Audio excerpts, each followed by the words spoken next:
Andrew, it's great to have you on the show today, and it's your first time on Face the Facts. Delighted to have you on. Could you tell us a little bit about yourself, your background, and we're really excited to learn what you have to share with us today about the current economy. Sure. Well, thanks for having me, and it's definitely a pleasure to be here. And as far as my background, I started in the coin business in 1985 as my first job when I was 15 years old, and have pretty much been doing it nonstop my whole life. But in 2010, I started Beverly Hills Precious Metals, and what we've tried to do is focus on explaining to people how they can diversify their portfolios with tangible assets, specifically gold and silver. And after doing it for so many years, I got involved with various ministries like Clay Clark and Amanda Grace and General Flynn and His Glory. And it's really what I do every day is taken on new meaning ever since then, because I realize what a service we're able to offer to people for what seems like something that I do every day. This seamless thing of dealing in gold and silver is something that many people want and feel that they need to know about. So I'm happy to carry that message. Yeah, I mean, I started learning more about it after 2020 and realizing how important it was. But one of the things I'd love for you to share with our audience is the difference between just, people who just hand over their finances to, somebody who would manage their portfolio and their stocks, but they don't really have an idea of what's really going on with their wealth management. And then those that would say, oh, well, I want to make sure that I'm investing in the stock market in the area of gold. That's different than having the tangible gold and silver. And can you explain why that's important to have the tangible instead of just relying on maybe, an investment in the stock market in the area of gold? Absolutely. So back in the 50s and 60s, if you were involved in banking or if you were a financial advisor, that was a job that was like such a big deal. It was like being an actor or an actress. It's like you're pretty much like celebrity status back then, because that was the area to be able to work in. You took care of your clients, and you wanted them to succeed at their investments. And for the most part, that's changed nowadays, and it's really sad because these big banks now control the firms that these financial advisors work at, and they're places like Vanguard and Fidelity, and oftentimes, if not all the time, they're being told these financial advisors are being told to push products to their clients that are not the best products for them to have, but they're the best products for the brokerage house to be able to make a profit on. So along that line, physical gold and silver is something that none of these financial outfits like JP Morgan Chase have access to. So they cannot offer physical gold and silver to any of the people out there, but they can offer items that are involved with gold and silver, like paper assets, like you just suggested. And paper assets for gold and silver are exchange traded funds like GLD for gold and SLV for silver. And I would actually advise that people go with those if they're looking to buy gold or silver today and then sell next week. If you're looking for a quick flip, like you would with a stock, then those products would be wonderful for you and probably the best choice out there. If you're looking to hedge what you've worked your entire life for and prepare for a rainy day, then you need physical gold and silver. And these financial advisors will never, ever offer you these things because funds that go into physical gold and silver tend to not make it back into the stock market.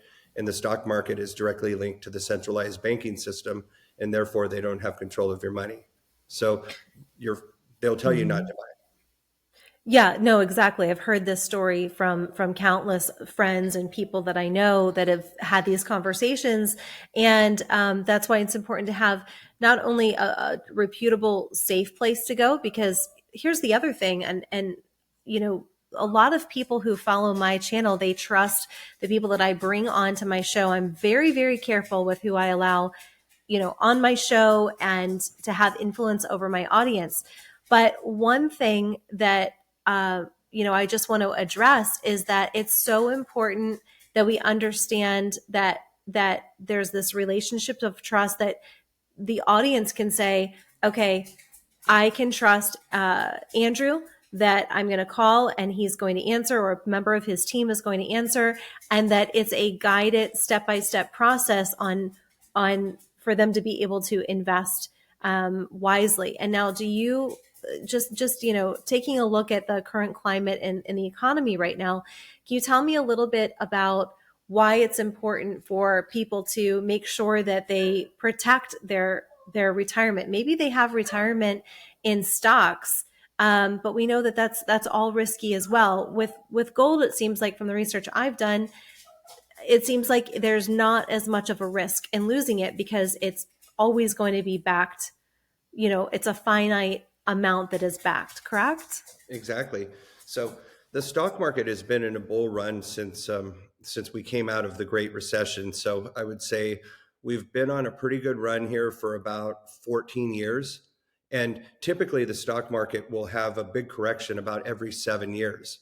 So we missed the last cycle and we're right on target for the what would be the next cycle. And this is a healthy part of any market out there, for there to be a complete reset where stocks go down 30, 40%, and then that's what allows them to go up and then get back eventually to where they were and reach new highs. But I believe that the bailouts that happened during with the banks and a lot of other companies like AIG back in during the financial crisis have skewed the normal process and the normal cycle of things. So for me, this is a wild card that makes me want to have an extra insurance policy on my portfolio. And physical gold and silver are great for that. Like you just said, gold is backed by gold. It's been the world's currency for thousands of years. It's not going anywhere. It's going to be here long after you and I are no longer here. And the currencies that we use here, like the dollar, and then China has the yuan, and then Russia has the ruble. Those are fiat currencies that are not backed by anything at all. It's just an agreement between me and you and all the other people that transact using these currencies, that they have the value that is marked right on the bill itself. And that can change almost overnight. In fact, we're in the process of that happening with the introduction of the central bank digital currencies, which are headed up by Russia and China, and they're going to be gold backed. So this will eliminate fiat currencies. Fiat currencies now are actually at the beginning of the end. It won't happen overnight. This can take years, but eventually we will be paying for everything out there with our phones, which means that any transactions that you do are going to be subject to approval by somebody that might not like what you're spending money on. So it's important Right. to have I funds. bel You're exactly right. I believe it was just maybe 2 weeks ago the story broke out about, people who shop at Dick's Sporting Goods, Cabela's, a lot of those like Bass Pro Shops, a lot of those stores for typically, outdoorsy hunters, things like that, that there was actually a request that this would be zeroed in, that the federal government was looking at individuals who shop at these places. I mean, it's scary. Now, um, I started investing in gold and silver right around 2020, right around this time. I started to learn about it. I am so grateful that I came upon it. I wish I would have known about the value of it and how important it was to have sooner than that. But I've now gotten my children excited about it too. And so now when they get paid, they're like, Mom, here's X amount of dollars from my paycheck. Can you buy gold and silver with this for me? And so I just wish I had had that when I was their age, but we're excited about that and being able to use that as a hedge against inflation as well. Would you recommend that people purchase a certain amount? Like for example, if they say, sure, I want to invest in gold, but I might need that money within a year's time. Is it still smart to buy the physical gold and silver and then have to cash it in a year, or what would your recommendation be? And that's a great question, and we would use a slightly different strategy for somebody that's looking to do that. So here's an example. Right now, as we start to head into what feels like an economic downturn, There are people that have extra properties like rental properties that they've been using, and they're selling them. So now they sell them for say $500,000. Now you've got 500,000 extra dollars sitting in your bank account. You sit there and you look at your phone, you see the balance, and you start thinking about all the bad things that could happen and how it can just be taken away. And people tell me that they have trouble sleeping with a large balance like that. So then they start to look at options on how they can get it out of the bank so that it's not subject to seizure during a bank failure. And that's when they call us. And although I do like silver, but silver has a great chance to double or triple easier than gold does. For someone like that just liquidated a home and they're sitting on a bunch of cash and they think that they will buy another home with those funds in like a year, then I would go all gold. As you stated earlier, gold is slow moving. So it goes Hmm. up, it goes down, but over time, if you look at it year by year, it almost always increases year after year. So it's a Yeah. good, safe store of value, better than Bitcoin or anything else. And that's a great topic. And I know, we didn't even talk about this prior to you coming on the show, but if you could, and truly I need this education, but if you could explain to our audience, there's a lot of confusion over whether Bitcoin is good, whether it's bad. Do I invest in crypto? Do I not? Um, what are the benefits to having physical gold and silver compared to the cryptocurrencies right now? They always say there's always this statement, um, store of value. And people, these financial advisors and people on CNBC and Fox News, they call Bitcoin a store of value. To me, it's the complete opposite of a store of value because it's so volatile. Bitcoin is Mhm. currently at about $57,000. It went up like 11% yesterday. And that's going to make a lot of people out there want to invest in Bitcoin because it's moving upward, but it can go down 15 or 20% in a week's time and does often. I've been involved with Bitcoin when it's gone down like 90%, and that's happened multiple times. So to me, it's the opposite of a store of value.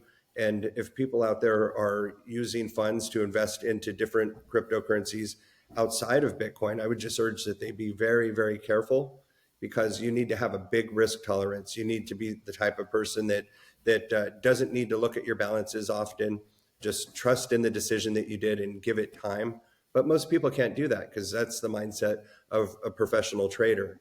And I think that now, when you see everything that's happening in the stock market, it's up quite a bit this year, mostly technology stocks. And this goes to the old Warren Buffett quote, where when people are greedy, that's when you should be fearful, and when people are fearful, that's when you should be greedy. And I think right now we're in a greedy time period, and it's time to just kind of prepare for winter, and winter's coming, and try not to focus on making money with your investments. Focus more on preservation. Right. And I mean, as far as I understand it, when you're investing in physical gold and silver, silver will never go below a certain price point, correct? Because of it's mined. So there's a value to that. Can you speak to that? Yeah, it costs about $20 an ounce just to mine silver out of the ground. So right now there's not a lot of mining operations doing that because it's not worth it for them because the price of silver is roughly $22.50 an ounce.